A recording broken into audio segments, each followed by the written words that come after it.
Para mahasiswa Institut Agama Islam Negeri IAIN Ambon dan Sekolah Tinggi Ilmu Komputer Stikom Ambon melakukan tugas kuliah dengan magang selama 2 bulan di kantor media berita online malukunews.co yang beralamat di Jalan WH Kilau, Wara, Kota Ambon. Kedatangan mahasiswa magang IAIN Ambon ini diterima langsung Direktur malukunews.co, Sahlan Helut, yang 3 hari sebelumnya juga menerima mahasiswa magang Stikom Ambon.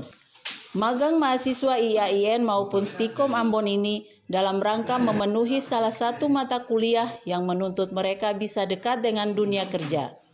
Selain itu, juga sekaligus untuk mengaplikasikan ilmu mereka yang diperoleh di bangku kuliah.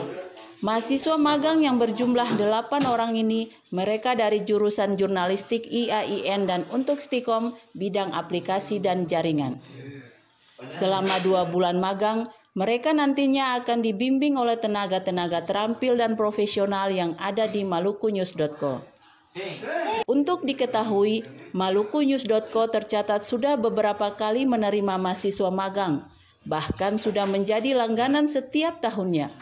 Direktur malukunews.co, Sahlan Helut, selalu mengatakan menerima mahasiswa magang ini merupakan bagian upaya membantu pemerintah dalam meningkatkan SDM di Maluku. Masleha Kurniawati melaporkan.